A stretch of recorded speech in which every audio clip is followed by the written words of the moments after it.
Saan nga ba patungo? Huwag kainin, huwag mo kainin. Huwag mo. Hindi naman, oh. Huwag kainin, ayaw na matanggal. Oh, Nagantihan mo ba ako? kung kasi nangingilam ka eh. Meron pa, ito. Oh, basta. Teka lang. Quits na tayo, ah. Okay. Saan? Ikaw na. Alam mo, nakita ko yung profile mo online, eh. Dami nagko-comment sa'yo, ah. Dami nagsasabi na magaling ka nga talaga. Tapos yung tawag pa nila sa'yo, ano yun? Motorcycle whisperer. Bakit? Passion mo na ba talaga to? Favorite kasi na banding namin to ni Dad at saka ni Maming ko. Nagsimula sa hobby hanggang sa naging trabaho ko na. Ito yung clutch lever. Ito naman, ang brake line. Pero hindi lang naman to basta pag may mekaniko. Para kung nababalik sa mga customer ko yung saya na makapag-enjoy sa kayong motor nila. Sun on your face, wind in your hair. You're giving them an experience. Mismo. Alam mo, ayun din yung habol ko sa pagbebenta ko ng mga vintage shirts. Madaming bashers, kesyo tindero lang daw ako ng damit. Pero di nila alam, I'm selling a vibe, an identity. Alam mo, kahit nagsimula tayong busit sa isa't isa, dami rin pala nating similarities. Teka, ibibigay na ako sa'yo.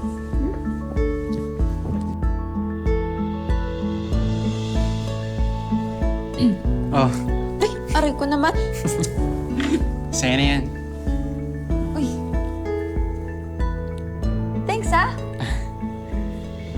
Ano kasi, nakanta sa akin ni Yago yung tungkol dun sa girlfriend mo sa ospital. Liza ba yung name niya? Yung tinawag mo sa akin kanina. Daldal talaga ng kapatid ko.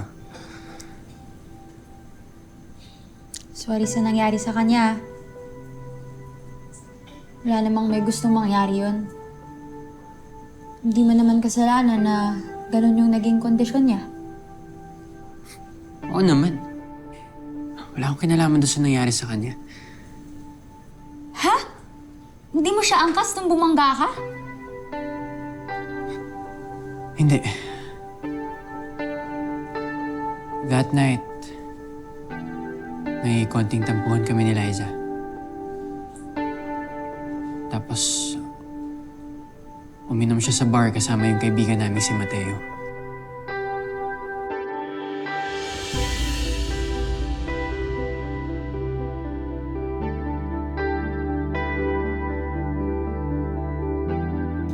Alam ko, nakamotor lang sila. Kaya, pinuntahan ko sila para sunduin ko si Eliza.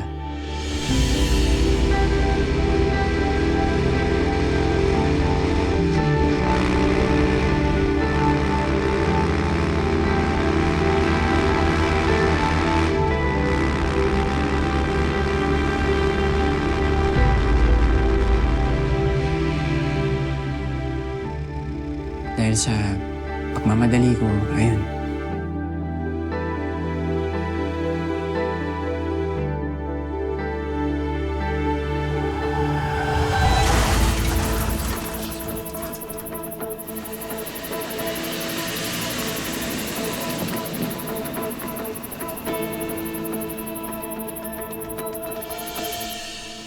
Aksidente ako.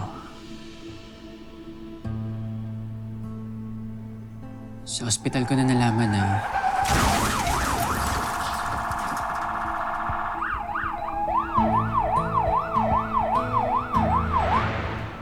aksidente rin pala sila Liza at Mateo.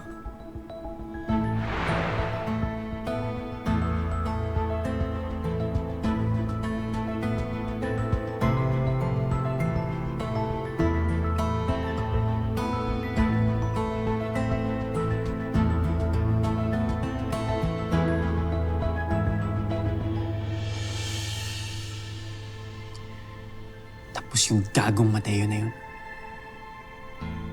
Masyadong duwag. Di man lang niya hinarap yung nagawa niya. At kaya mo minamadaling paayos itong motor mo para... Malapit na magising si Liza. At ayokong malaman niya na naaksidente pa ako dahil sa paghahabol sa kanya. Ayokong alalahanin pa niya ako. Gusto ko pagising niya, maging maayos sa lahat. Sana lahat kagaya mo magmahal. Dami nang nangyari pero hindi mabilis makalimot. Hindi relasyon ang kukumpleto sa'yo, Dadudes. Dadudes, 3 taon pa lang patay si Maming. Anak, wala akong ginagawang masama. Anong wala? Nagmamadali na nga kayong humanap ng ipapalit kay Maming. Gusto mo na ba magmerienda? Papagawa na ako, tsaka ordering ko na rin yung ibang mga parts. Presko ka. Mayabang, pasaway. Pero, di ko akalain na grabe ka palang magmahal.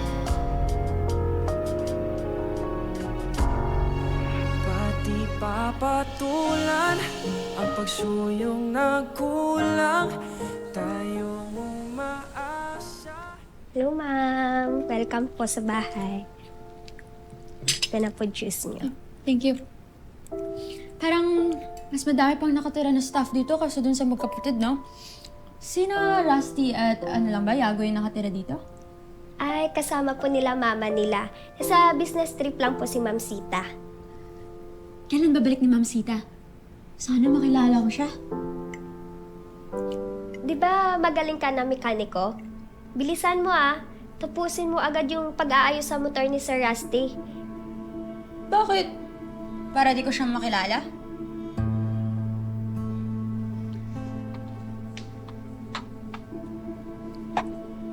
Natakot naman.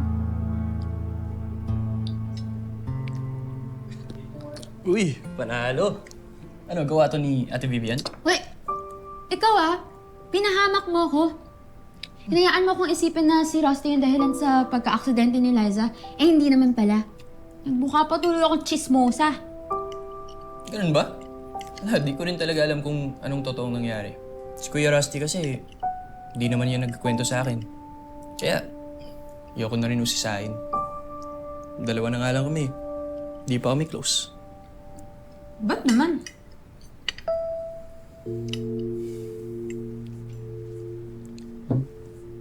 Ako kasi yung masunuring anak. Straight A's lagi sa school. Hindi gumagala, hindi bumabarkada, walang girlfriend. Hindi sakit sa ulo. Kaya ako yung favorite ni Dad. On his deathbed, he called me his favorite. Sa harapan ni Kuya Rusty. Don't worry. Siya naman favorite ni Mami. Same kasi silang business-minded. Kahit dun kay Liza, botong-boto si Mami dun. Nung bumili ng motor si Kuya Rusty, siyempre, sabi ko, pabili rin ako. Sabi ko, huhulugan ko. Magsa-summer job ako, sige. Tapos alam mo yung ending? Yung binili sa akin e-bike. Di raw bagay sa akin yung motor. Tako, aksidente raw ako. Sa motor lang yata kami magkapareho ng hilig ni Kuya Rusty. Lagi kasi kaming pinagkukumpara ng mga tao. Kaya siguro sinadya naming magkaiba ng interests, hobbies, friends. Pero nirecommend mo ko na ayusin yung motor niya. My way of reaching out to him. Baka sakaling may chance pa na pwede kaming maging close. Na ako naman yung maging favorite niya. Di lang dahil wala siyang choice na turi akong kapatid. Magiging okay rin kayo.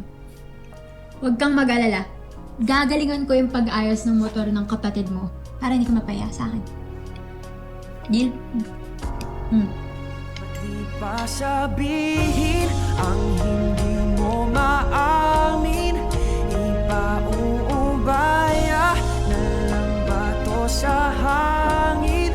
Huwag mong ikatakot ang bulong ng damdamin mo. Naririto ako, nakikinig sa'yo.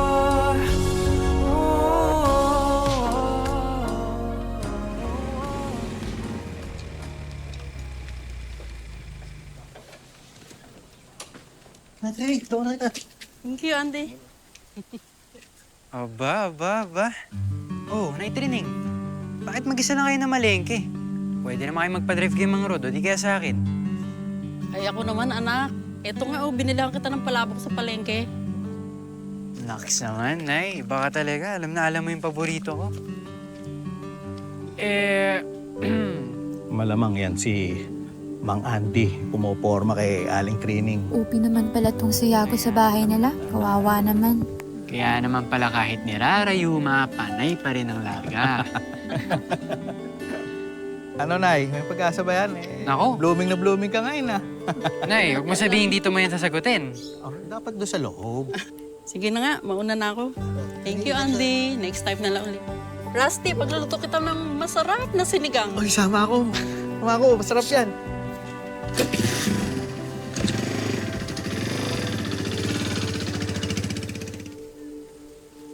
Una na ako ah.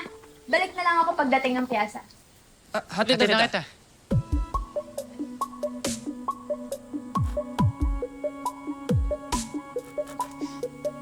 Tina, may dala akong motor oh. Sige, dalaw na sa shop pag free ako. Message na lang kita. Test drive ko yung motor mo, ah. Anong motor? Hindi ka papayagan ni Mami mag-drive ng motor. Ako nakahanap at nag-recommend kay Aya. Motor ko yung inaayos at ako yung magbabayad sa kanya. Bakit? Gusto mo ba siya? Ba't di pa sabihin ang hindi